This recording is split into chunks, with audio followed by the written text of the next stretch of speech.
Shalom, selamat pagi kembali. Selamat datang Bapak Ibu sekalian dalam 1 jam bersama Renungan Harian. Terima kasih atas kehadirannya dan juga salam kenal dari Renungan Harian Yayasan Pelayanan Gloria bagi Bapak Ibu yang baru pertama kali bergabung dalam acara ini. Telah hadir bersama kita salah satu penulis renungan harian yang naskah beliau tayang pada hari ini, Bapak Pendeta David Santoso Kosasi. Selamat pagi Bapak, terima kasih berkenan melayani pagi ini. Dan nanti acara akan dipandu oleh Pak Sony.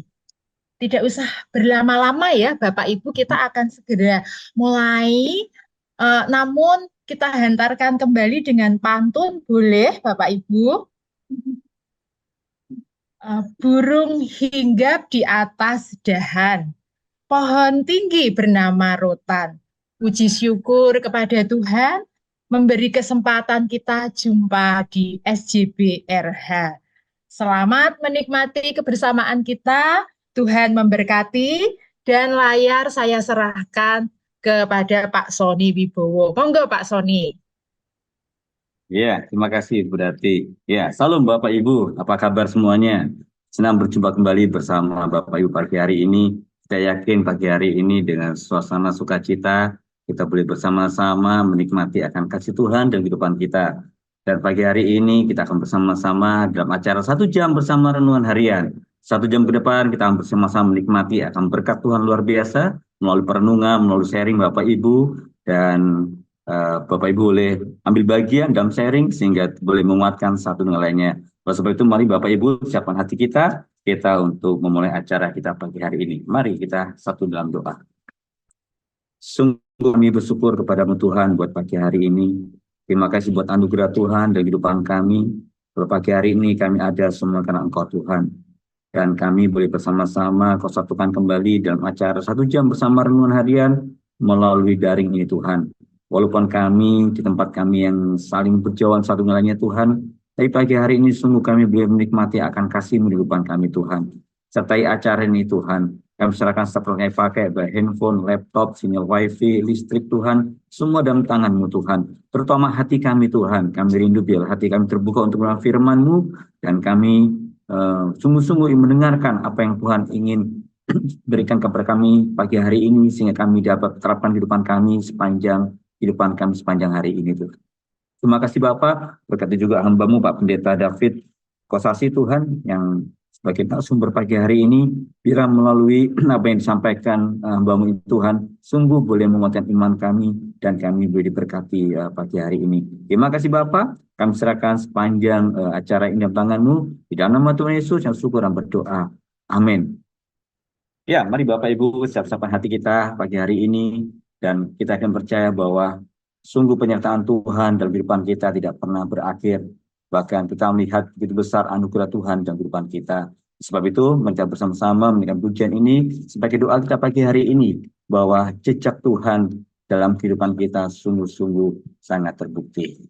Ya, mari kita bersama-sama dengan pujian ini.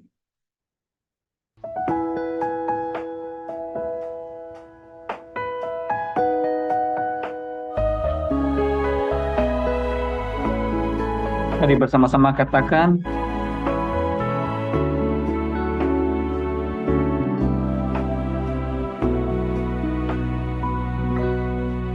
sering ku tak mengerti jalan-jalan-Mu Tuhan, bagai di belantara yang kelam.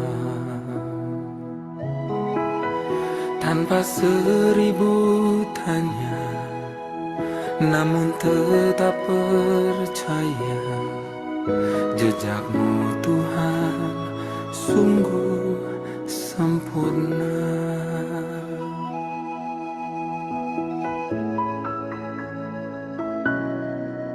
Sering ku tak mengerti jalan-jalan-Mu Tuhan, bagai di belantara yang kelam. Tanpa seribu tanya, namun tetap percaya jejakmu Tuhan sungguh sempurna. Ajarku memahami semua yang kau ingini, agar hidupku puaskan hatimu.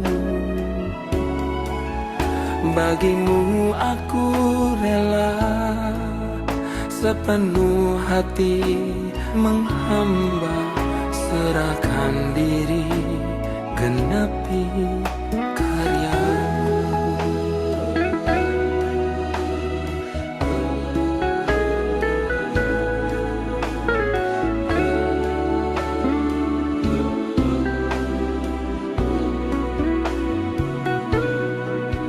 Sering ku tak mengerti jalan-jalan-Mu Tuhan, bagai di belantara yang kelam.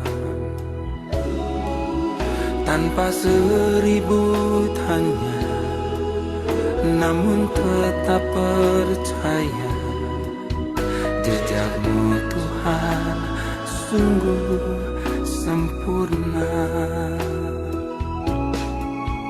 Ajarku memahami semua yang kau ingini, agar hidupku puaskan hatimu. Bagimu aku rela sepenuh hati menghamba, serahkan diri genapi karyamu. Ajarku memahami semua yang kau ingini, agar hidupku puaskan hatimu. Bagimu aku rela sepenuh hati menghamba, serahkan diri genapi karyamu.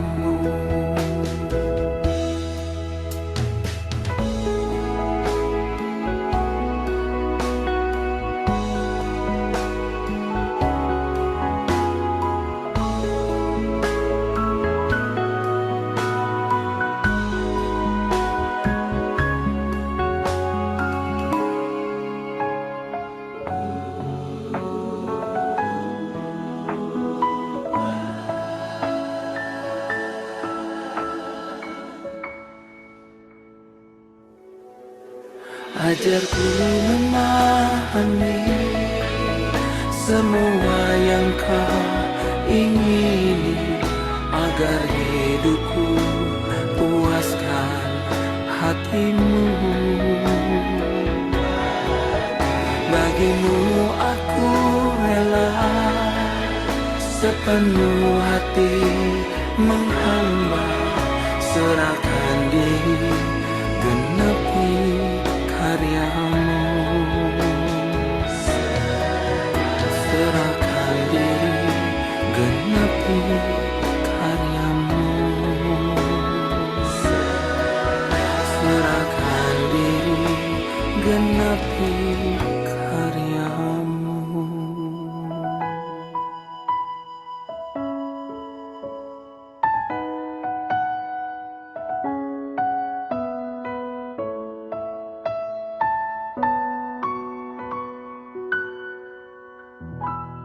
Iya, serahkan diri genapi karyamu. Biarlah dalam kehidupan kita, karya-karya Tuhan terjadi di kehidupan kita. Dan kita terus boleh menikmati akan kasih Tuhan dalam kehidupan kita. Oleh sebab itu, mari kehidupan kita selalu boleh diperbaharui, dibentuk oleh Allah sendiri. Oleh sebab itu, pagi hari ini kita bersama-sama menyimak kembali audio renungan pagi hari ini. Kita akan bersama-sama menyimak. Mari siapkan hati kita.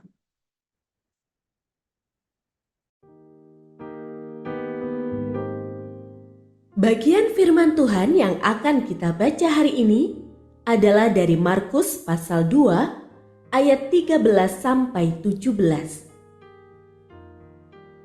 Yesus pergi lagi ke pantai danau dan seluruh orang banyak datang kepadanya. Lalu ia mengajar mereka. Ketika ia lewat di situ, ia melihat Lewi, anak Alfeus, duduk di tempat pemungutan cukai. Lalu ia berkata kepadanya, "Ikutlah aku." Lewi pun bangkit lalu mengikut dia. Ketika Yesus makan di rumah orang itu, banyak pemungut cukai dan orang berdosa makan bersama-sama dengan dia dan murid-muridnya, sebab banyak orang yang mengikuti dia. Pada waktu ahli-ahli Taurat dari golongan Farisi melihat bahwa ia makan dengan pemungut cukai dan orang berdosa itu, berkatalah mereka kepada murid-muridnya, "Mengapa ia makan bersama pemungut cukai dan orang berdosa?" Yesus mendengarnya dan berkata kepada mereka, "Bukan orang sehat yang memerlukan tabib, tetapi orang sakit. Aku datang bukan untuk memanggil orang benar, melainkan orang berdosa." Pendengar yang mengasihi Tuhan, ayat yang kita renungkan secara khusus hari ini adalah dari Markus pasal 2 ayat 17. Bukan orang sehat yang memerlukan tabib, tetapi orang sakit. Aku datang bukan untuk memanggil orang benar, melainkan orang berdosa. Renungan hari ini berjudul, Dia Mengubah Hidupku. Pernahkah kita mendengar pepatah ini? Jangan menilai buku dari sampulnya saja. Kita mudah tertipu oleh penampilan luar seseorang yang tampak meyakinkan. Betapa kita seringkali terperdaya saat menilai seseorang buruk, padahal tidak demikian, atau sebaliknya. Di saat Yesus berjalan menyusur pantai Danau Galilea bersama banyak orang, ia melihat Lewi anak Alfeus yang sedang duduk di rumah cukai. Pandangan Yesus terarah kepadanya dan menyapanya, "Ikutlah aku." Tunggu dulu, tidakkah Yesus salah mengenali seseorang? Lewi adalah seorang pemungut cukai. Pemungut cukai sangatlah dibenci oleh masyarakat Yahudi.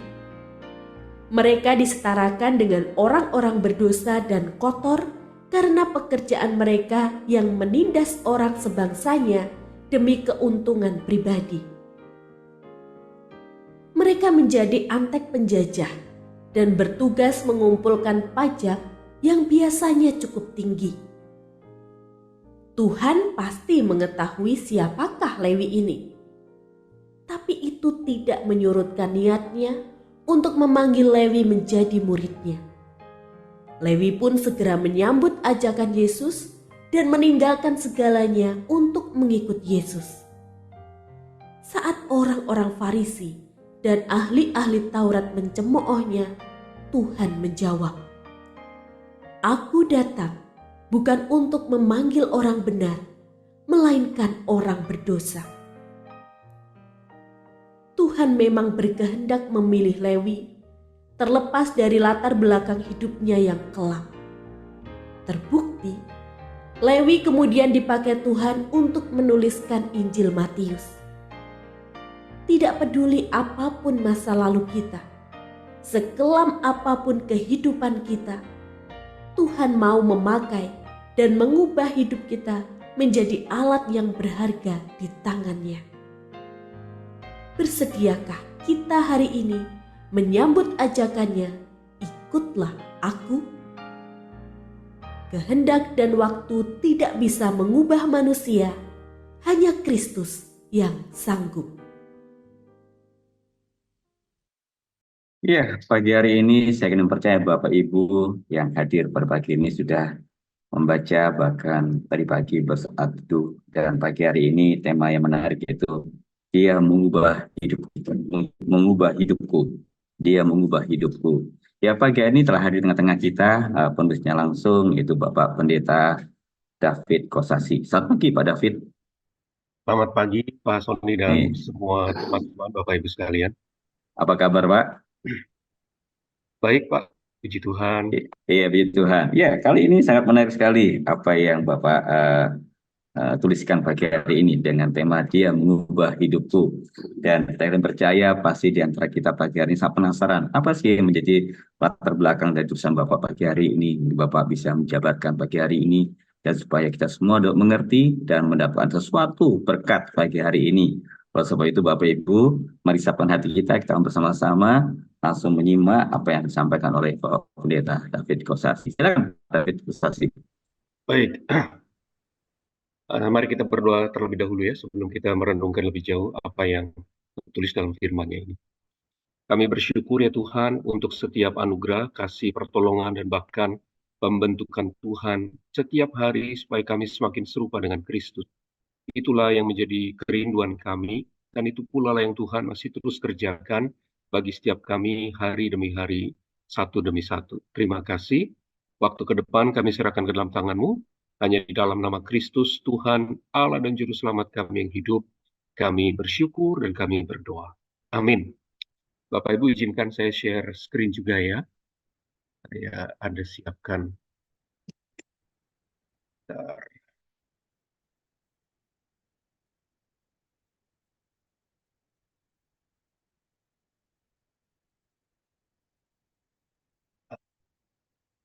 Baik. Shalom Bapak Ibu yang terkasih. Renungan hari ini memang menjadi sesuatu yang khusus karena saya coba melihat bagaimana Tuhan sebetulnya membentuk kehidupan kita yang selalu Dia kerjakan dengan begitu ajaib, dan setiap orang tentu mengalami pembentukan yang berbeda, tetapi prinsipnya tetap sama, bahwa Tuhan tidak membiarkan kita dan Dia terus menolong kita semakin serupa dengan Kristus. Karena itulah tujuan kehidupan setiap orang percaya.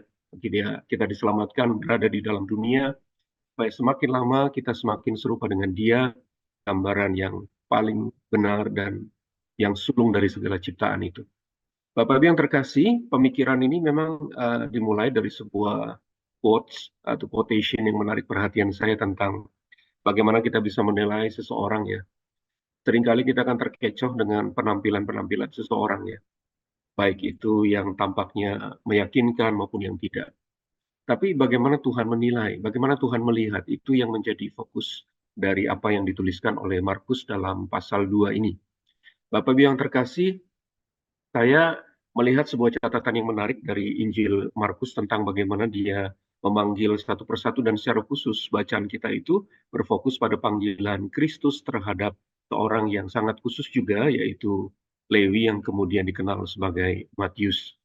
Bapak Ibu yang terkasih dalam Tuhan, bagi saya peristiwa itu dimulai saat Kristus berjalan menyusur pantai Galilea. Dalam perikop sebelumnya dia mengajar banyak orang, dia berinteraksi dengan banyak orang, dan kemudian dalam perjalanan itu sangat menarik bahwa Tuhan berjumpa dengan Matius atau Lewi pada saat Tuhan di rumah cukai katanya. Dan ini memang menarik perhatian saya karena Tuhan itu bekerja dengan cara yang luar biasa. Dia menolong kita untuk melihat bahwa kehidupan kita itu disorot bukan saja oleh orang banyak, tetapi juga mendapat perhatian yang serius dari Tuhan kepada kita masing-masing. Saya melihat gambaran Tuhan Yesus yang sungguh-sungguh mengajar baik di dalam pertemuan orang banyak maupun juga dalam kesempatan-kesempatan pribadi, baik di ruang terbuka maupun di ruang-ruang yang tertutup, baik pada saat dia berada di kerumunan maupun juga berada bersama-sama dengan seseorang secara pribadi. Bapak Ibu yang terjadi kemudian, Markus mencatat bahwa Tuhan pada waktu berjumpa dengan Lewi, lalu dia berkata sebuah kalimat pendek saja, bukan kalimat yang panjang lebar, hanya satu kalimat pendek, ikutlah aku. Keunikan dari kisah ini saya boleh lihat yang pertama-tama, kita berjumpa dengan seorang tokoh yang dikenalkan oleh Markus dan juga oleh penulis Injil Lukas, orang yang bernama Lewi, anak Alfeus. Rupa-rupanya memang nama Lewi hari itu cukup umum pada masanya. Lewi adalah, kalau kita tahu sejarah eh, suku-suku Israel, Lewi termasuk salah satu nama suku anak dari Bapak Yakub, yang memang suku ini dikhususkan oleh Allah untuk melayani dia di dalam bait Tuhan. Tapi Lewi yang satu ini kan berbeda ya, berbeda dengan anggapan umum karena dia seorang pemungut cukai. Kita mungkin ketahui bersama background tentang pemungut cukai adalah seorang yang sangat dibenci karena memang pekerjaannya itu dianggap sebagai kolaborator, sebagai orang yang mengkhianati orang-orang sebangsanya dengan menarik pajak atau cukai yang sangat tinggi, yang tentu saja sebagian besar itu masuk ke kantongnya pribadi. Karena itu bagi orang-orang Yahudi pada umumnya, berada dekat, ngobrol, ketemu dengan orang seperti ini adalah sesuatu yang akan dihindari. Mereka dianggap seperti kelompok-kelompok yang pasti akan, istilahnya saya calon penghuni neraka lah gitu ya, yang pasti tentu akan dihindari sama sekali. Yang kedua, kita bisa melihatnya bahwa pada saat Tuhan Yesus memberikan undangan itu, saya melihat tidak ada keraguan sedikit pun dari seorang yang bernama Lewi ini. Dia tidak bertanya mengapa panggilan Tuhan, apa dan sebagainya, tetapi Alkitab hanya menyebutkan bahwa kan berdirilah dia, berdirilah Lewi, lalu mengikut Tuhan, mengikut Yesus. Markus melihat bahwa ini adalah sebuah respon yang luar biasa. Bagi saya pun demikian. Dan inilah memang respon Tuhan yang sebetulnya diharapkan untuk dikerjakan oleh seorang Lewi. Bapak Ibu, kemudian Markus melihatnya lebih jauh bahwa Lewi bukan saja bersuka cita karena dia berjumpa dengan Kristus yang mungkin pernah dia dengar, tetapi juga kemudian dia melakukan satu tindakan yang bagi saya menunjukkan perubahan besar dengan mengundang Yesus. Bapak Ibu, mengundang seseorang makan dalam kebiasaan orang Yahudi bukan sekedar duduk bareng-bareng di sebuah meja, makan hidangan yang tersedia, ngobrol sana-sini, tidak. Tapi ini sebuah persekutuan, sebuah undangan. Karena orang di sana tidak akan mengundang seseorang kalau dia tidak mengenal, kalau dia tidak punya sebuah relasi. Dan hari itu memang terbangunlah sebuah relasi antara Kristus dengan Lewi ini. Dan Lewi kemudian mengundang banyak orang. Siapa mereka? Markus menyebutkan mereka orang-orang yang sama seperti dia, pemungut cukai, orang-orang berdosa. Dan bagi saya ini juga bukan hal yang umum di mana seorang rabi seperti Kristus duduk bersama-sama dengan mereka. Biasanya para guru hari itu, terutama para rabi, rodo-rodo jaim gitu ya, nggak mau bergaul dengan orang-orang seperti itu, menghindar dan lain sebagainya. Tapi Yesus tidak. Dia bersama-sama dengan mereka, dia berbicara, dia berbincang, dan saya percaya di saat itulah Tuhan juga menjelaskan tentang kebenaran yang membukakan mata dan hati mereka. Tapi tidak berhenti di sana, Bapak Ibu, karena kisah itu juga berlanjut dengan respon dari orang-orang yang ada di sekitarnya. Markus mencatat bagaimana respon dari kelompok-kelompok tertentu, dalam hal ini adalah orang-orang Farisi dan orang-orang Yahudi pada umumnya ya, orang-orang Farisi yang sangat mencoba melakukan sebisa mungkin kehidupan yang kudus menurut mereka tentunya, bukan seperti yang dalam standarnya Tuhan. Bagi mereka perbuatan Yesus itu tidak benar. Karena itu mereka bertanya, sebetulnya kalimat tanyanya ini sudah cukup sopan gitu ya. Mengapa dia makan bersama-sama dengan pemungut cukai dan orang-orang berdosa? Tapi saya berpikir mungkin mereka mengucapkannya sambil menampilkan wajah yang tidak senang, wajah yang puas dengan intonasi yang kasar, dan itu tentu saja sangat merendahkan. Ini di dalam beberapa catatan ditujukan kepada para murid memang. Tetapi Kristus mendengarnya. Oleh karena itu, kemudian Kristus menanggapinya dengan mengatakan sesuatu yang mencengangkan orang banyak. Dia berkata bahwa bukan orang yang sehat yang memerlukan tabib atau dokter, tapi orang yang sakit. Dan Kristus tahu tujuan utama dia datang adalah untuk mereka yang terhilang dari Allah, untuk mereka yang tersisihkan, untuk mereka yang berdosa, yang merindukan anugerah dari Allah. Nah, Bapak Ibu yang terkasih, bagi saya ini momen di mana Tuhan itu melihat seseorang bukan hanya dari apa yang tampak di luar, tapi Tuhan melihat hati, Tuhan melihat kehidupannya. Dan kemudian dia tahu tentang siapa Lewi. Masa lalunya yang kelam bukanlah sesuatu yang tidak dipahami, karena dia adalah Tuhan. Tapi dari situlah dia mengubah hidup seseorang, dari seorang yang bernama Lewi, kemudian kita melihat dalam catatan Injil Matius pasal yang 9, Lewi kemudian menjadi murid Tuhan, dan kita juga melihat catatan dari Injil Matius bagaimana Matius menyebut dirinya sendiri dalam jajaran murid Tuhan, 12 murid Tuhan itu, dia menambahkan satu kalimat yang penting. Matius pemungut cukai. Karena Matius mengingat, Lewi mengingat dengan jelas siapa dia di hadapan Tuhan pada masa lalu. Tapi Tuhan mengubah. Bapak Ibu yang terkasih, pada titik ini saya kembali diingatkan tentang bagian lain dalam Perjanjian Lama, khususnya di dalam kitab Yeremia. Waktu Yeremia diperintahkan oleh Tuhan, Yeremia 18 ayat 1-6, untuk pergi ke rumah tukang periuk yang sedang bekerja. Tukang periuk itu mengambil segumpal tanah liat, kemudian membentuknya dengan pelarikannya, dan setiap kali bentukan itu tidak sesuai, maka tidak segan-segan tukang periuk atau sang penjunan itu menghancurkannya kembali dan membentuk ulang. Pelajaran yang penting dari sini adalah bahwa Tuhan bekerja dalam kehidupan kita. Lepas dari semua masa lalu kita. Dia tetap dan terus membentuk kita dengan kasih-Nya yang begitu ajaib. Bapak Ibu, dalam sejarah bukankah kita melihat catatan-catatan itu? Kita berjumpa dengan Abraham yang tidak sempurna, yang pernah berbohong demi keselamatan dirinya. Kita berjumpa dengan Daud yang pernah melakukan dosa yang begitu besar, tapi Tuhan mengasihi dia. Kita berjumpa dengan Musa yang pernah dicap sebagai seorang buronan kelas kakap, the public enemy number one yang dicari-cari. Dan dia berusaha untuk menyelamatkan orang Israel dengan caranya sendiri, bukan Tuhan. Kita berjumpa dengan Petrus yang pernah menyangkal Tuhan, Paulus yang pernah menjadi seorang penganiaya, dan dalam catatan sejarah berikutnya kita berjumpa dengan Agustinus, misalkan Bapak Gereja, yang pada masa mudanya juga, dia bukanlah seorang yang hidupnya benar. Bahkan dalam sejarah misi, karena saya seorang gembala misi sekarang, saya sangat mengagumi seorang tokoh yang bernama Adoniram Judson, seorang anak muda yang dipakai oleh Tuhan, yang hidupnya sebelumnya dalam menjadi ateis meskipun dia lahir dari keluarga yang sangat cinta Tuhan. Tapi bagi Tuhan itu bukan hal yang menghalangi dia untuk memakai semua orang itu. Hari ini kita melihat, dan saya pribadi belajar banyak dari panggilan Lewi. Maka pertanyaan selanjutnya adalah, bukan bagaimana Tuhan memakai kita, tetapi bagaimana kita menanggapi panggilan Tuhan. Bagaimana kita menyerahkan hidup kita untuk dipakai oleh Tuhan. Bagaimana kita belajar untuk tunduk pada panggilan itu dan membiarkan Tuhan bekerja. Makin lama, semakin menyerupai Dia. Dalam berbagai bidang yang Tuhan izinkan kita tekuni hari ini. Kiranya Tuhan menolong kita, itulah yang menjadi pemikiran dan perenungan saya yang tertuang di dalam renungan kita pada pagi hari ini. Terima kasih, dan saya mau mengutip dengan kalimat terakhir ya, penutupnya. Ini quotation yang saya ambil dari Harry Drummond, seorang penulis, seorang hamba Tuhan yang berkata, kehendak dan waktu tidak akan pernah bisa mengubah manusia.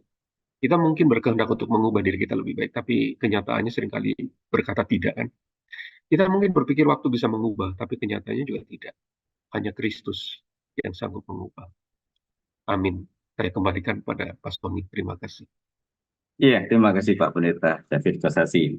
Iya, pagi hari ini sangat menarik Bapak Ibu kalau kita melihat apa yang diuraikan oleh Pak Pendeta David, dan tadi di akhir kata bijak ya, atau kalimat bijak, kehendak dan waktu tidak bisa mengubah manusia, hanya Kristus yang sanggup.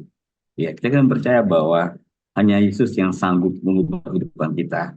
Ya, tadi dikatakan bahwa Tuhan melihat hati, bukan penampilan.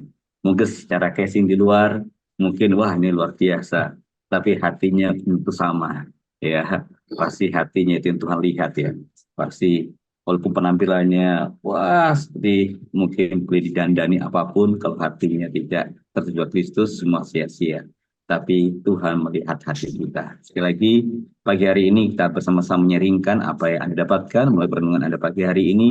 Dan bila melalui perenungan pagi hari ini Anda dapatkan, Anda boleh bagikan dan boleh sharingkan sehingga kita semua diberkati. Sebab itu mari Bapak Ibu kami beri kesempatan, jangan sia-siakan waktu yang indah ini. Ya, dan saya akan percaya pasti banyak pagi hari ini yang menyampaikan sesuatu. Dan mari saya berikan kesempatan buat Bapak Ibu pagi hari ini. Ya, silakan. Silakan Bapak Ibu. Ya, Anda boleh tekan tombol raise hand ya, atau boleh angkat tangan.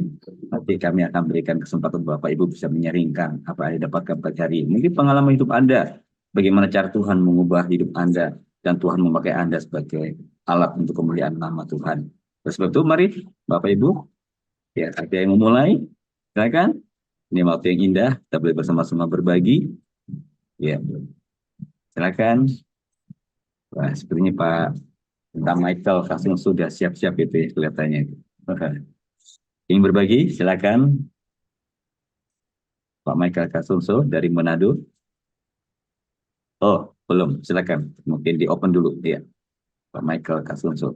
Silakan, selamat pagi. Silakan, Pak Michael. Tuhan, terima kasih. Shalom semuanya. Halo. Luar biasa firman hari ini. Markus 2 ayat 17 ya. Tadi Bapak Pendeta David sudah sampaikan. Hanya Tuhan yang mengubah hidup kita. Tapi perenungan ini saya diteguhkan ya kembali tentang hatinya Tuhan. Bagaimana benar-benar Yesus ya mau kita gereja Tuhan, khususnya kami sebagai hamba Tuhan, penginjil, benar-benar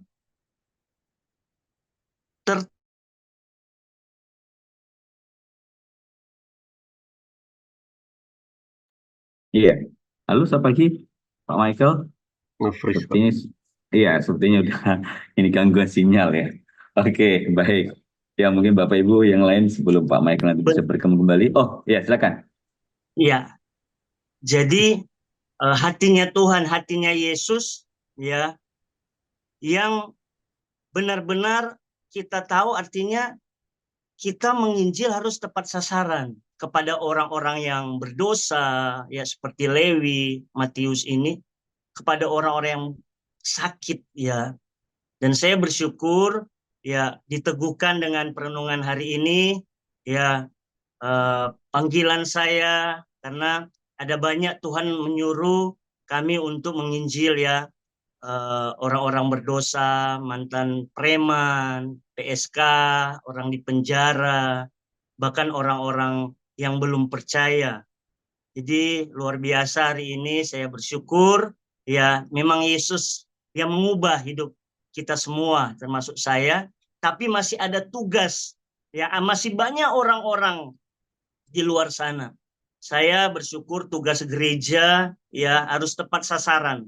Jadi saya renungkan Markus 2 ayat 17 tadi, ingat Tuhan memanggil orang berdosa. Ada banyak status kita orang benar, gereja-gereja ya, gereja-gereja besar, sudah banyak ya orang-orang yang diselamatkan. Kalau di Manado saya lihat ya sering sedih sih, bukan pertumbuhan gereja tapi perpindahan jemaat gereja-gereja orang-orang yang sudah benar. Mestinya hari ini melalui perenungan ya saya bersyukur saya harus tepat sasaran untuk menginjil orang-orang yang masih sakit secara rohani, orang-orang berdosa, ya para mantan preman, PSK, puji Tuhan saya bersaksi di gereja kami itu 80% orang-orang sakit dulunya, ya mantan PSK, mantan preman, ya memang benar-benar Tuhan mengubahkan dan puji Tuhan, ya melalui firman hari ini kami diteguhkan tanggal 31 Oktober doakan kami akan buat juga KKR khusus mengundang orang-orang kos ya wanita-wanita micet ya kita Tuhan suruh untuk panggil mereka untuk mengenal Yesus supaya Tuhan yang mengubah. Demikian terima kasih renungan harian luar biasa menunggukan firman Tuhan hari ini. Tuhan memberkati. Ya, terima kasih Pak Michael buat pagi hari serinya, ya di mana Tuhan boleh pakai kita sebagai alatnya untuk boleh membawa setiap orang-orang datang kepada Tuhan. Ya, pagi ini juga ada, silakan nih, ada Bu Jenny Suherlin, ya sudah mengangkat tangan. Silakan, selamat pagi Bu Jenny, salam. Shalom Pak. Ya, silakan Bu, berbagi. Ya, silakan. Pak David Kosasi, kalau pagi hari ini boleh menguatkan setiap kami yang hadir. Ya, saya percaya kita dipanggil Tuhan, hanya apakah kita mau merespon dengan benar. Respon kita itu bisa menolak, bisa diam saja, atau bisa melangkah. Saat kita mau melangkah, Tuhan sendiri yang melakukan banyak hal yang tidak dapat kita pikirkan dan kita bayangkan. Saya pelayanan di penjara, dan saat saya mengajak seorang hamba Tuhan, dia menangis. Ya menangis karena apa? Karena melihat bahwa oh ternyata pelayanan itu tidak harus di mimbar saja. Di luar sana banyak yang membutuhkan. Orang-orang belum mengenal siapa Tuhan yang kita sembah. Tetapi kalau kita mau eksklusif, orang tidak akan mengenal siapa Tuhan Yesus yang kita sembah. Tetapi biarlah dengan tindakan. Kita berkata-kata dengan tindakan. Kata-kata kita sesuai dengan tindakan kita.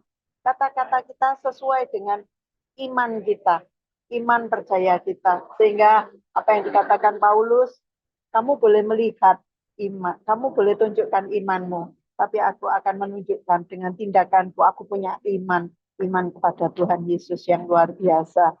Saya mungkin orang biasa, tetapi punya Tuhan yang luar biasa, dengan pengalaman-pengalaman yang luar biasa. Dan saya percaya setiap kita yang hadir pada pagi hari ini sangat diberkati oleh apa kesaksian dari dan renungan dari Pak David Kosasi. Terima kasih banyak Pak, selamat pagi. Ya, terima kasih Bu Jenny buat sharingnya pagi hari ini. Ya, sungguh boleh memberkati semuanya. Memang kalau kita lihat siapa sih kita ini? Kita mungkin secara manusia, kita orang berdosa, dan kita menjadi orang yang sungguh tidak berguna. Tapi di hadapan Tuhan kita berarti, ya. Bahkan kita seperti apa? Jadikan biji mata Tuhan yang sungguh berarti kehidupan kita sehingga kita boleh pakai untuk boleh menjadi serkan, ya, kerja Allah untuk boleh menyamakan jiwa-jiwa untuk mulia nama Tuhan. Ya, terima kasih. Ya, sekarang Bapak Ibu mungkin yang lain yang berbagi. Ya, pagi hari ini di sini ada Bu Endang yang berbagi. Bu Endang, selamat pagi Bu Endang. Ya, saya melihat ada Bu Endang. Ya, selamat pagi. Wah, sudah terpental seperti Bu Endang tadi ya. Ya, silakan Bapak Ibu yang lain. Ya, mungkin Pak Herodion dari Cikarang yang berbagi, Pak Hero. Selamat pagi Pak Hero. Pak Herodion dari Cikarang.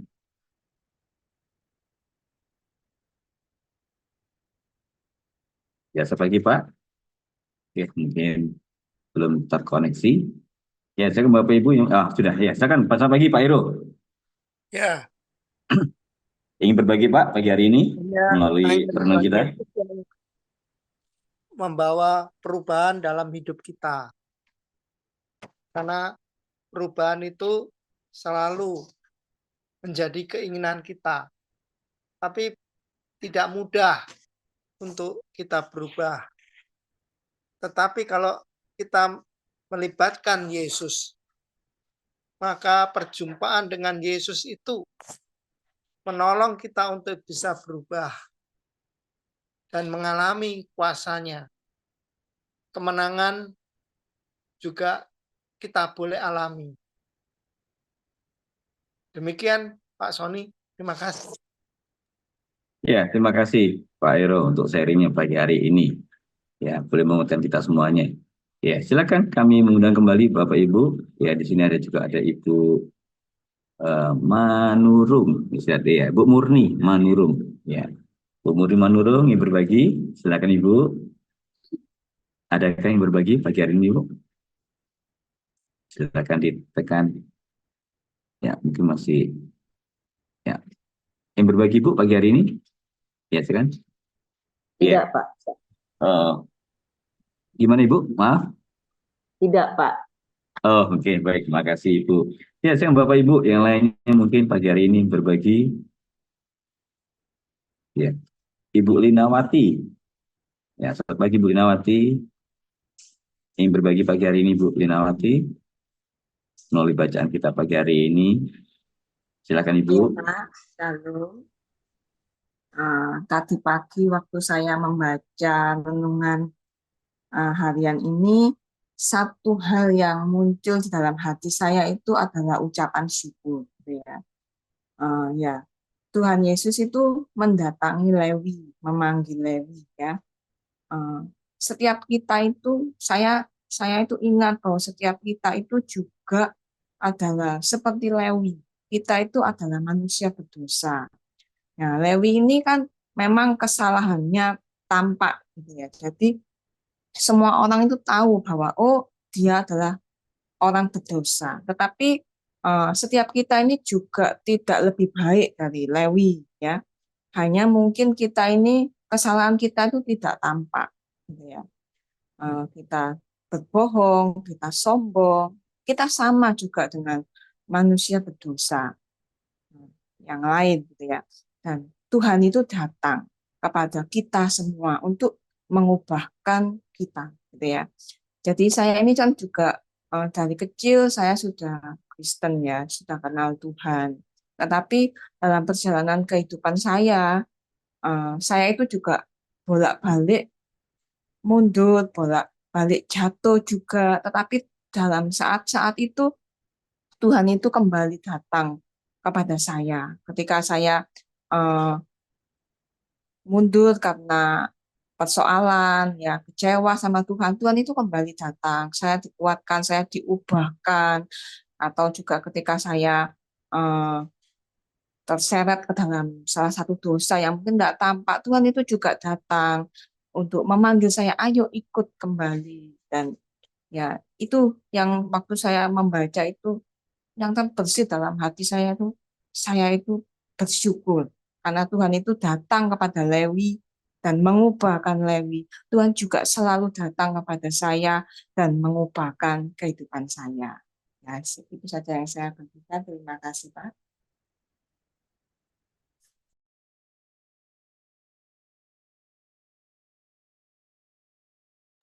Ya, terima kasih Bu Inawati yang pagi hari ini sudah berbagi, ya, bahwa sebenarnya kita ini semua manusia yang berdosa. Tapi sekali lagi ya, Tuhan memakai orang yang sederhana, orang yang mungkin latar belakangnya mungkin secara manusia mungkin siapa sih dia gitu ya. Tapi sekali lagi Tuhan melihat hati kita dan hati yang mau diubah dan hati yang mau dipakai untuk melihat nama Tuhan. Ya, terima kasih Bu Inawati. Ya, selanjutnya silakan mungkin Ibu Heru atau Ibu W. Bu Heru silakan. Selamat pagi Bu Heru. Ya, selamat pagi. Ya, Bu W. Setjalila. Ya, sekarang soalnya hostnya akan mencari ya. Bu Hayu silakan. Selamat pagi Bu Hayu. Bisa open mic. Ya, selamat pagi Pak Sony. Selamat pagi Bapak Ibu semuanya yang dikasihi Tuhan. Terima kasih Pak David untuk perenungan pada pagi hari ini yang boleh kami dengarkan dan mengingatkan kami bahwa bagaimana kita menanggapi panggilan Tuhan di dalam berbagai bidang. Tadi telah di-sharingkan kepada kami dalam berbagai bidang itu, terus saya mikir berarti memang pelayanan itu luas sekali ya dan banyak macamnya. Memang enggak usah jadi pendeta, enggak usah jadi majelis, enggak usah yang yang sampai orang melihat gitu. Tetapi hal kecil tetapi berguna untuk orang lain dan memberkati orang lain. Ya, di sini apa yang pelayanan jangan menilai buku dari sampulnya ya tadi kata Pak David. Tetapi juga apa yang kita pikirkan itu akan tercermin di dalam kata-kata kita, keluar di dalam kata-kata, mungkin juga di dalam rupa, di dalam karya kita. Jadi saya nggak tahu berapa persen ya yang bisa terungkap, karena kadang-kadang kita kan melihat seseorang itu sense ke-6 itu udah bilang ini orang ini gini ya, padahal sebetulnya enggak ya. Ada yang memang kayak kereng gitu ya, kayak gimana gitu wajahnya, tapi hatinya baik. Tapi ada juga yang sebaliknya ya. Dan saya memang di dalam perenungan pagi ini teringat kepada pelayanan yang diberikan untuk Pak Heru sewaktu sewaktu sakit parah di rumah sakit. Antara lain Pak Sony juga nyambangi, juga hadir dan menguatkan sekali ya. Terima kasih Pak Sony. Dan di situ juga ada perkunjungan yang diberikan oleh gereja dan bagaimana Bapak Pendeta sewaktu itu ya, Pak Pendeta Timotius dan Pak Esra yang mempersiapkan Pak Heru untuk menuju ke gerbang kekekalan. Saya sungguh-sungguh terkesan ya, dan belajar sesuatu yang baru. Ternyata seseorang kalau mau masuk ke istananya Tuhan itu, wah, perlu persiapan memang. Dan harus dipersiapkan. Kalau mempersiapkan diri sendiri mungkin ya kurang ya, tapi kalau dengan adanya itu sangat tertolong. Dan mungkin kehadiran orang-orang yang bisa memberikan support dan doa itu sungguh sangat memberkati. Jadi banyak sekali ladang pelayanan Tuhan, dan kita semua dipanggil, tergantung bagaimana kita menanggapinya. Terima kasih Pak Sony, terima kasih Bapak Ibu, Tuhan memberkati semuanya. Ya, terima kasih Bu Wahyu buat sharingnya. Bagaimana kita cara menanggapi panggilan Tuhan di kehidupan kita. Ya, seringkali setiap orang pasti kalau dipanggil Tuhan untuk melayani, ya tanda kutip maaf, maunya semua hal yang menampil ya. Justru sesuatu yang mungkin kadang-kadang sebagai contoh berdoa, mungkin kunjungan sebagainya, mungkin orang jarang ya. Tapi ya Tuhan semua bisa pakai dengan apa yang Tuhan berikan talenta dari kehidupan kita. Ada bagian masing-masing dan semua untuk memperlengkapi dalam tubuh Kristus. Ya, terima kasih Bu Heru buat sharing pagi hari ini. Ya, kan Bapak Ibu mungkin ada yang lain pagi hari ini ingin berbagi. Ya, silakan. Ya, mungkin langsung ini ada Pak Samuel Yudi. Ya, silakan Pak Samuel Yudi. Selamat pagi Pak Samuel Yudi.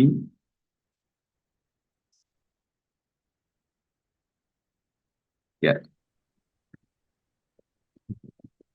Ya, selamat pagi Pak Sony. pagi. Selamat Silakan Pak. pagi Pak David Kosase. Terima kasih sudah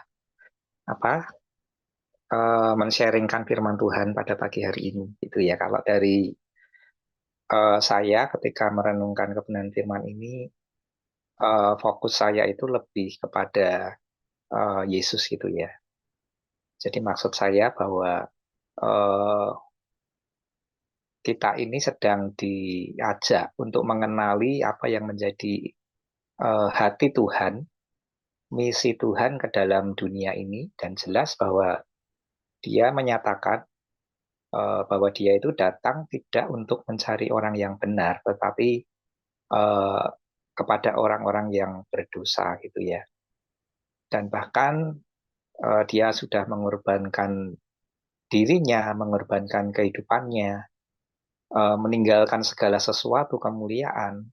Tujuannya itu jelas bahwa Dia datang kepada manusia berdosa, supaya dengan demikian setiap manusia itu boleh tidak hanya sekedar dibentuk, tidak hanya sekedar diselamatkan, tetapi agar setiap manusia ini boleh kembali kepada Bapa. Dan apa yang paling diharapkan oleh Tuhan Yesus sebenarnya adalah bahwa setiap orang yang sudah menerima anugerah itu mereka akan berjalan mengikuti apa yang menjadi misinya Tuhan gitu ya. Dan tadi kalau Pak David juga sudah memperkenalkan diri, kalau tidak salah tangkap saya mendengar bahwa Pak David Kosase ini kan di pelayanan misi juga gitu ya.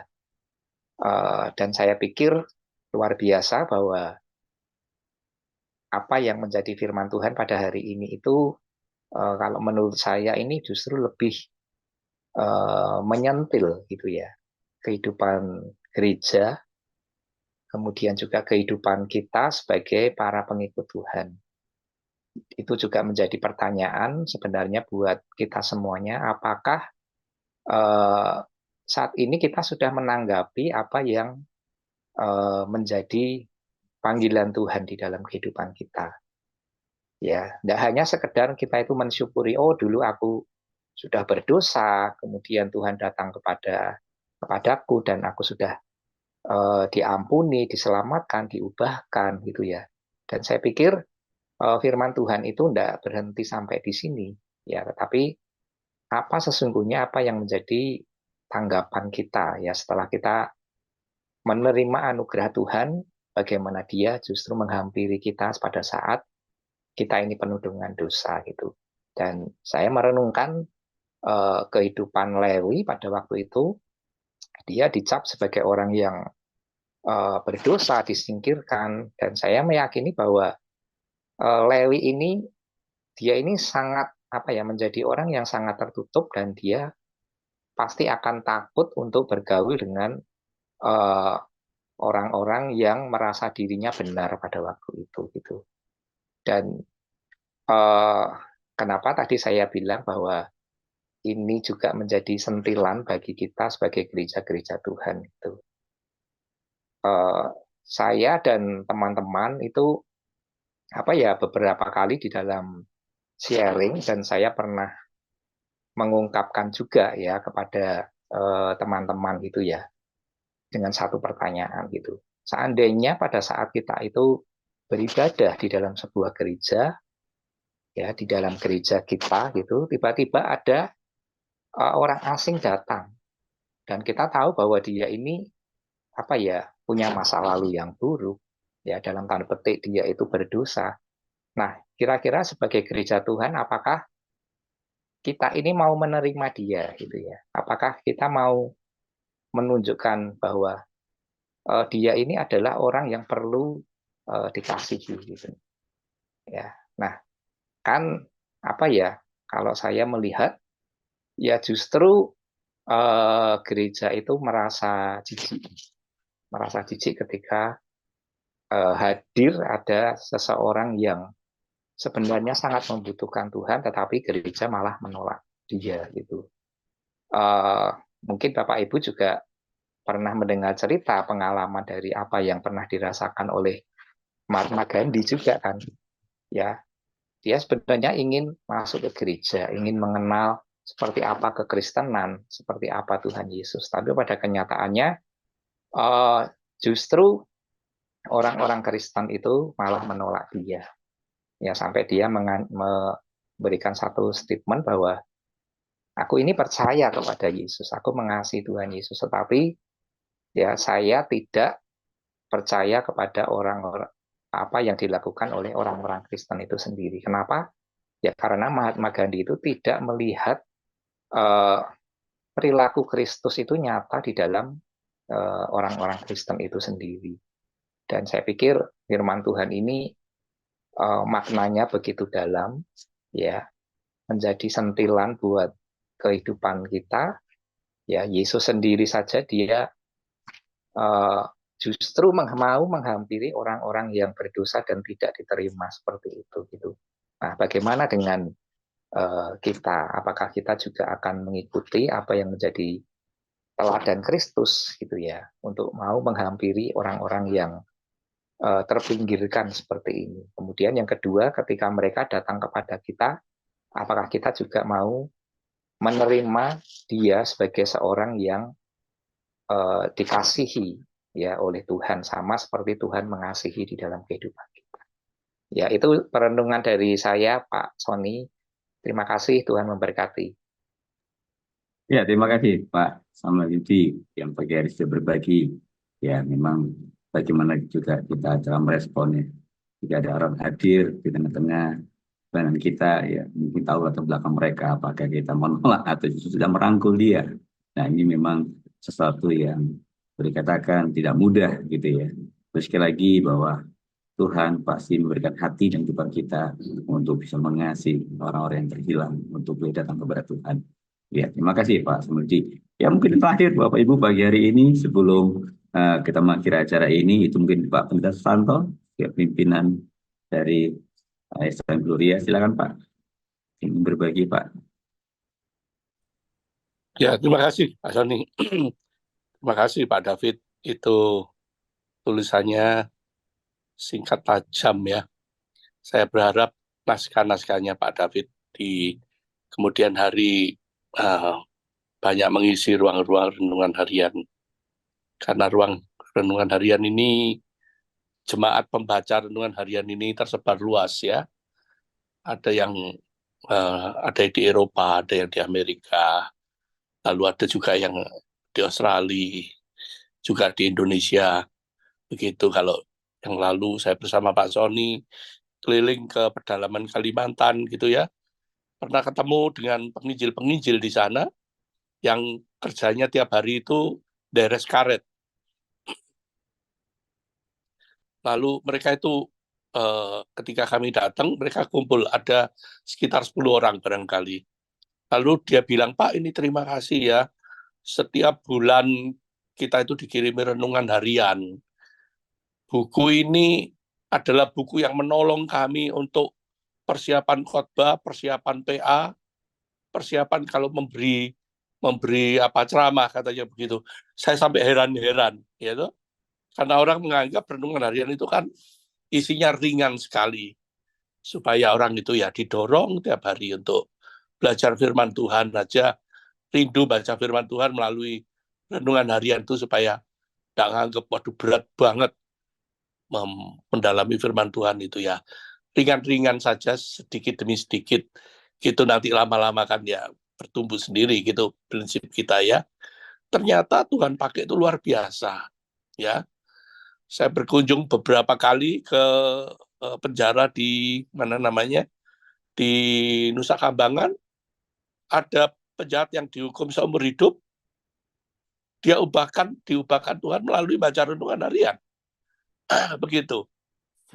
Diubahkan melalui membaca renungan harian yang tahunnya itu sudah kadaluarsa. Karena dia sendiri sumpah kan tiap hari itu apa kerjanya kalau enggak nutui sepet itu ya, dipakai untuk buat keset dan sebagainya gitu, tampar tali gitu. Cuma itu tangannya itu suka hancur semua begitu ya. Nah, dia minta kepada sipirnya itu bacaan apa saja dikasih ke dia, dia baca. Ada majalah, koran yang sudah luwu-luwu itu ya, tahunnya udah kadaluarsa, dia baca berulang-ulang. Dikasih renungan harian, dibaca berulang-ulang. Dan ternyata ada yang nyantol. Orang tertentu yang hidupnya diubahkan melalui renungan harian tua yang sudah tak tahu kapan itu kita kirimnya. Sebab renungan harian ini Bapak Ibu di samping dijual di toko-toko supaya saudara-saudara yang bisa membeli berkontribusi untuk dirinya sendiri, tapi kita bukan cuma melayani orang yang bisa membeli, yang ada fasilitas toko, terjangkau oleh toko, tapi kita juga membagikan secara free. Siapa saja yang minta renungan harian, kita kirimi. Ya, dia tergerak untuk menjadi donasi, mengirimi balik donasi atau tidak, kita percayakan pada pemeliharaan Tuhan aja, karena kita percaya pelayanan ini pelayanan yang dipakai Tuhan.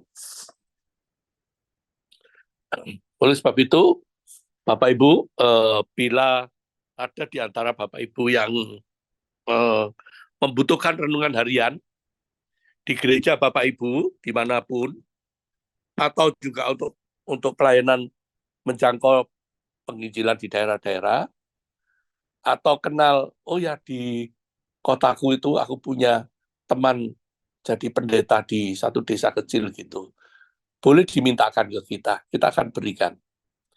Ada yang punya pelayanan di penjara, kita akan kirimkan. Ya, memang Bapak Ibu mungkin canggung untuk penginjilan di mana namanya di penjara. Dulu saya pernah jadi pendeta di GKI Jember. Saya ajak aktivis masuk ke penjara, melayani di situ, banyak suka duka. Di antaranya dukanya kalau sudah keluar dari penjara mesti cari kita. Sukanya kalau cari kita dan dia memberi kesaksian hidupnya diubah. Karena dia mau hidup sungguh-sungguh, mau pulang ke rumah, mau menjadi berkat bagi keluarganya, kita suka cita. Tapi tidak jarang mereka itu suka nipu, minta sangu, minta modal. Dulu pernah ada yang kita belikan gerobak untuk jual gorengan gitu-gitu. Setelah itu ya terus becak yang kita beri atau modal yang kita beri itu, gerobak itu dijual aja sama dia gitu. Ya. Tapi Bapak Ibu nggak perlu Kalau nggak bisa menginjili di penjara nggak apa-apa. Tapi minta saja renungan harian dari kita. Salurkan ke lembaga pelayanan yang punya pelayanan di penjara. Melalui renungan harian itu, renungan yang ditulis oleh hamba-hamba Tuhan seperti Pak David ini akan berbicara sendiri. Kalau tulisan ini jatuh ke seorang bisnismen dengan jatuh ke orang yang ada di dalam penjara, efeknya beda. Kalau orang yang jatuh, tulisan ini jatuh ke orang yang ada di dalam penjara, mereka akan sungguh diketuk hatinya. Oh iya, berarti di mata Tuhan itu tidak ada orang yang tidak berharga untuk dipanggil untuk ikut dia, untuk diubahkan. Begitu. Bahkan tidak jarang bahwa yang sering kali kita jumpai di dunia ini, orang-orang yang justru mengecam orang dunia yang berdosa, orang dunia yang hidupnya tidak benar, itu justru orang-orang yang menganggap dirinya rohani. Orang-orang yang merasa dirinya suci. Nah, itu di dalam Alkitab itu selalu terulang, begitu, Bapak Ibu. Sedikit sharing, saya pernah terjadi perdebatan di gereja saya melayani di Atlanta. Begitu, ketika saya pertama kali datang beberapa bulan jadi pendeta di sana, wah, senang sekali diajak teman-teman di sana yang semangat dari nggak punya pendeta, terus saya diajak, ayo Pak, di situ tuh rumah-rumah perjudian Pak, ayo kita terobos Pak, kita hancurin rumah perjudian itu, katanya gitu. Ayo, aku bilang gitu. Orang-orang yang berjudi itu kita datangi, ketika mereka jadi berjudi gitu, dikenalin, ini loh kita sekarang punya pendeta, gitu. Saya bilang, ayo hari Minggu beribadah ya di gereja saya, gini-gini. Mereka jadi kaku banget mau berjudi gitu ya. Gitu, saya duduk di situ, gitu. Gak apa-apa kok, saya kepingin berteman, gitu ya. Ada itu yang katut itu, beberapa orang masuk ke gereja kami ya, mau jadi anggota gereja, datang beribadah begitu. Tapi reaksinya, penolakan itu yang saya kaget. Di dunia yang sudah jelas di Alkitab ada itu kayak terulang ya. Bahkan yang bereaksi itu ada satu keluarga di mana istrinya itu pernah sekolah teologi di Jawa Timur, cukup terkenal begitu. Dia tidak jadi full time di situ tapi cuma jadi aktivis gereja saja. Dia marah-marah gitu. Pak Santo ini kok mengundangi orang-orang tukang judi ini, nanti kalau gereja kita ini dicap sebagai gereja bobrok, isinya jemaat penjudi, gimana katanya gitu. Saya tidak setuju ini kayak gini katanya gitu. Bukankah masih banyak orang yang bisa kita bawa kepada Tuhan kok? Para penjudi-penjudi ini dikumpulin di sini katanya gitu. Saya malu ke gereja yang penuh dengan penjudi begini. Waduh. Saya cuma mengatakan begini ya, gereja ini kan seumpama rumah sakit ya.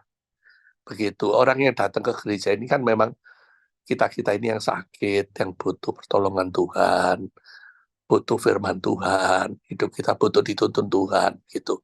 Kita ini bukan sorga masihan, gitu. Hidup kita ini memang sudah diselamatkan, tetapi perlu terus-menerus hidup dikuduskan.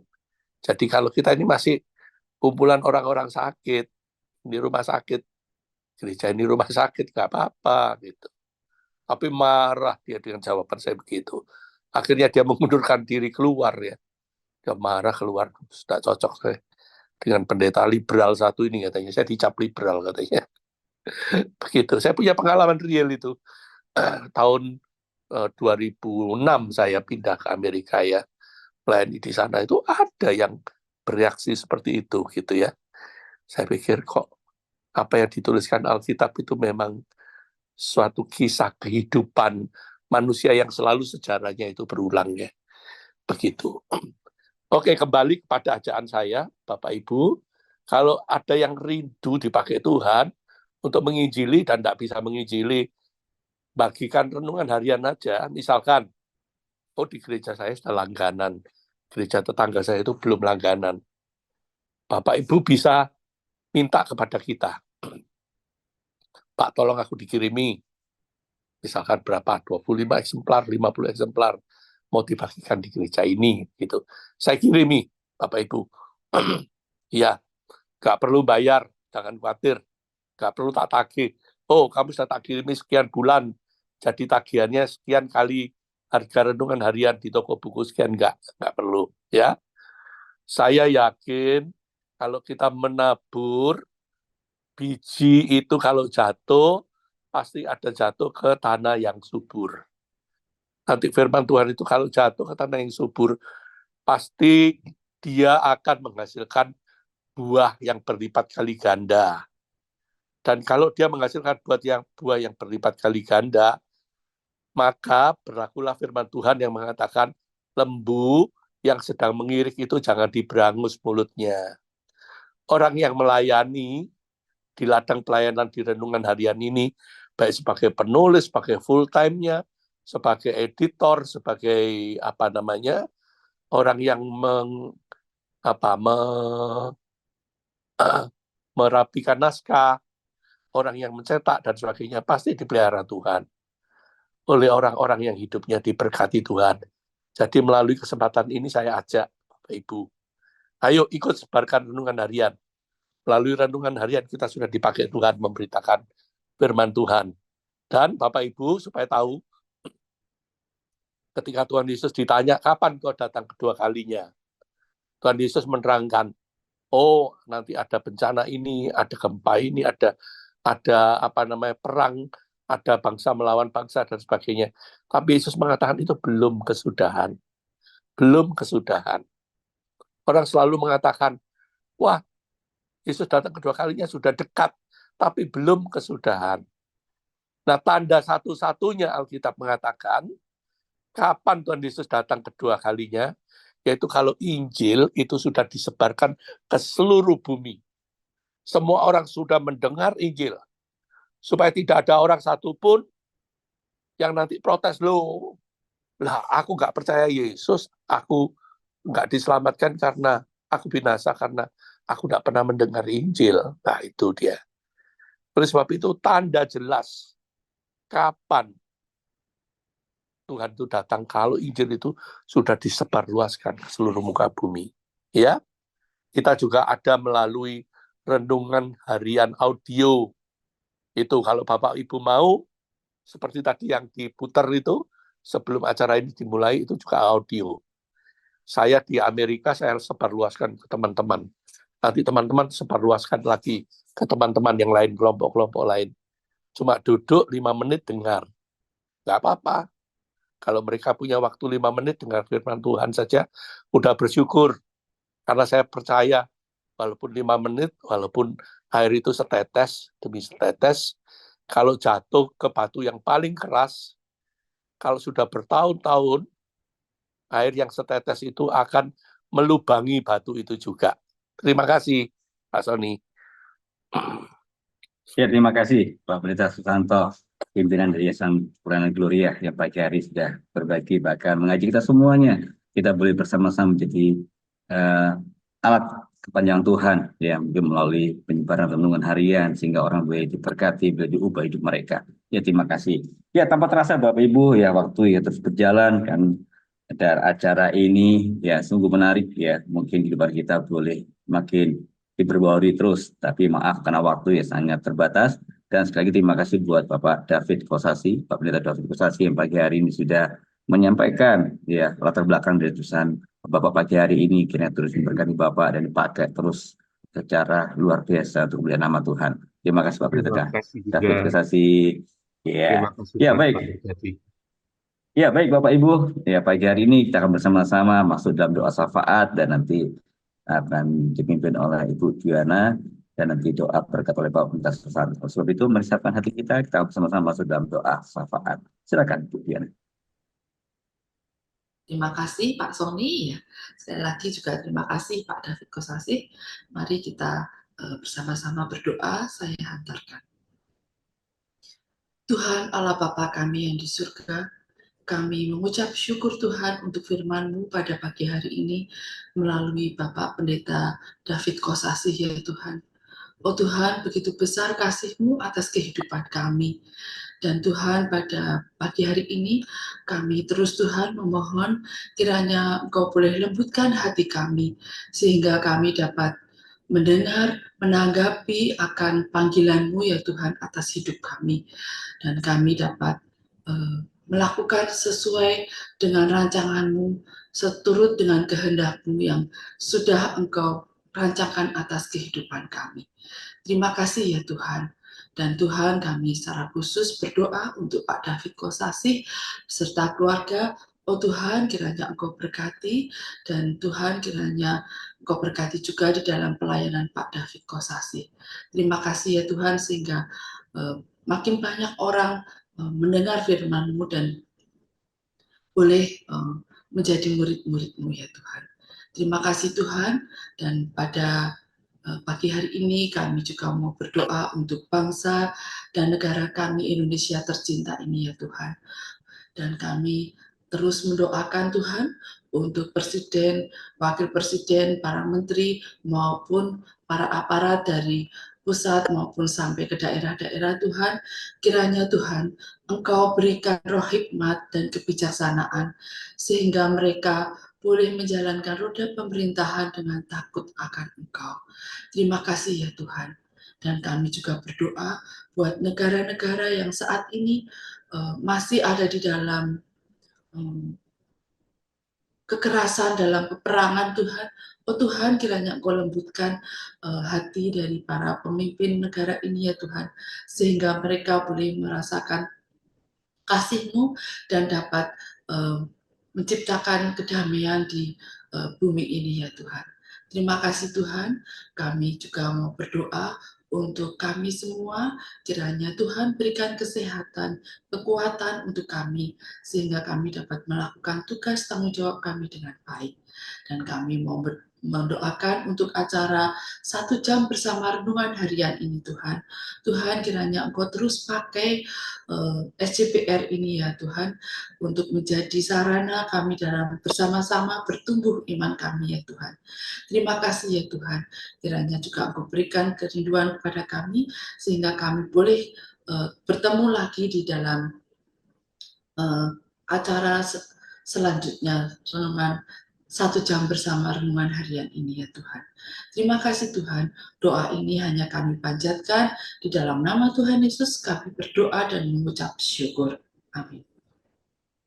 Kiranya kasih karunia dan damai sejahtera yang berasal dari Kristus Yesus Tuhan dan Juru Selamat kita, dan di dalam bimbingan Allah Roh Kudus, besertalah dengan saudara sekalian sekarang ini, sampai selama-lamanya. Haleluya. Amin. Saudara-saudara yang dikasihi Tuhan, terima kasih. Dari pengumuman saya tadi, ada seorang ibu Imi namanya, yang merespon mau mengikut menyebarkan renungan harian. Saya mohon Bu Imi, tolong diberikan alamatnya, ya, bisa minta kepada Bu David, Bu Dati, kirimkan ke Bu Dati, gitu, nanti supaya dapat kami tindak lanjuti. Begitu, sebab kalau tidak memberikan alamat, kita tidak bisa mengirimkan ya, dan berapa eksemplar yang dibutuhkan. Terima kasih. Iya, terima kasih buat doanya pagi hari ini. Dan sebagai Bapak Ibu kita bersyukur kepada Tuhan bahwa acara 1 jam bersama renungan harian telah usai. Dan sebagai ucapan syukur kita kenakan pujian. Terima kasih Yesus. Bila melalui pujian ini menjadi doa kita buat ucapan syukur kepada Tuhan buat pagi hari ini. Mari kita bersama-sama dengan pujian. Terima kasih Yesus.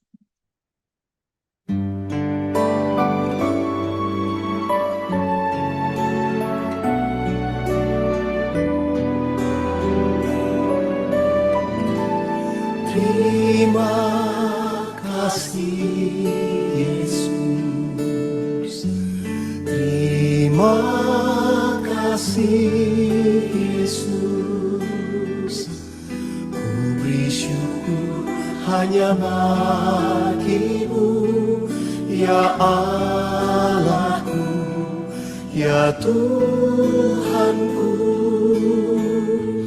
Terima kasih Yesus, terima kasih Yesus, ku beri syukur hanya bagimu. Terima kasih Yesus.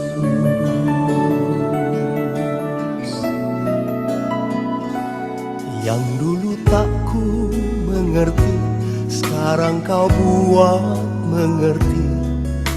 Kau singkapkan mataku dengan kasih-Mu.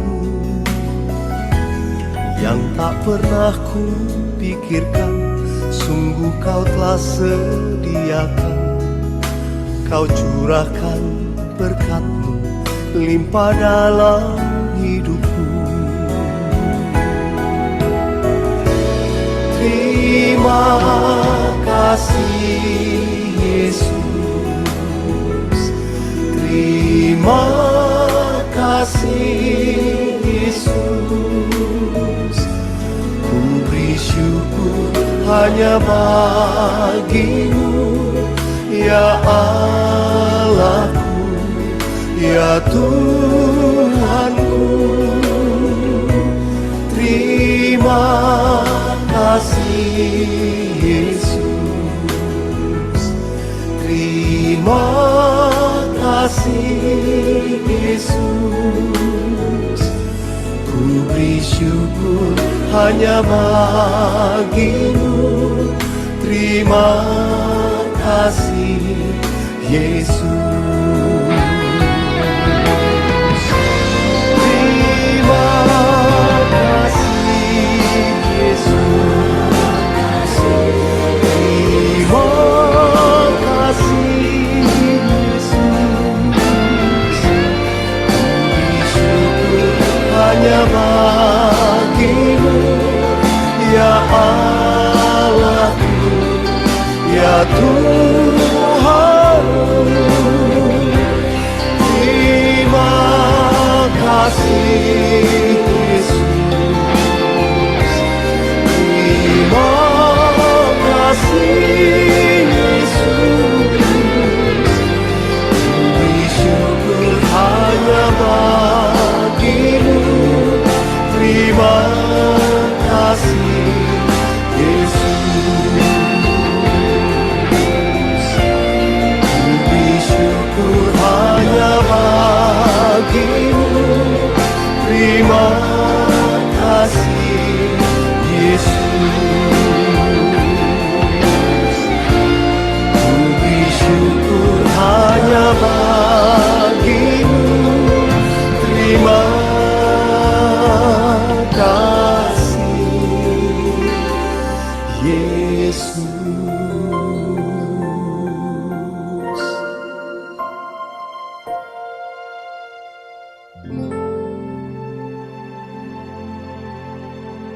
Iya, terima kasih Yesus buat hari ini. 1 jam bersama renungan harian telah usai, tapi kami tetap mengundang Bapak Ibu untuk boleh mengikuti kembali acara selanjutnya di minggu mendatang. Boleh bersama kami. Mari ajak rekan saudara kita, sahabat kita, boleh bersama-sama mengikuti acara 1 jam bersama renungan harian, biar mereka juga mengalami berkat dari Tuhan. Dan sungguh hidup kita boleh diubahkan dan boleh jadi berkat buat orang lain. Ya, terima kasih sekali lagi buat Bapak David Kosasi, dan terima kasih buat Bapak Ibu atas kehadirannya, buat sharingnya, dan sekali lagi kiranya terus memberkati semua dan sampai jumpa di acara mendatang. Terus memberkati Bapak Ibu semuanya. Terima kasih mewakili tim renungan harian Yayasan Pelayanan Gloria. Kami sampaikan terima kasih kembali kepada Bapak Pendeta David Gosasi. Terima kasih Pak Sony, terima kasih Bapak Ibu yang telah berkenan hadir dan juga yang telah membagikan pengalaman perjalanan iman bersama dengan Tuhan sesuai dengan materi pada hari ini. Mohon maaf apabila kami tadi tidak bisa menyapa satu persatu kepada Bapak Ibu semuanya. Dan kami tunggu kehadiran Bapak Ibu kembali pada 1 jam bersama renungan harian. Kami mohon pamit undur diri Bapak Ibu. Dan kembali kita tutup dengan pantun, boleh ya Bapak Ibu ya? Pak Michael ini senang dengan pantun ini kayaknya. Taman indah airnya memancar, duduk santai di waktu petang. Kepada hadirin yang datang, semoga hari ini penuh berkah dan makin lancar. Ya, Bapak Ibu, sampai jumpa kembali. Selamat beraktivitas di hari ini, bahkan di minggu ini dengan penuh berkat Tuhan. Sehat-sehat untuk semuanya. Mohon pamit, Bapak Ibu.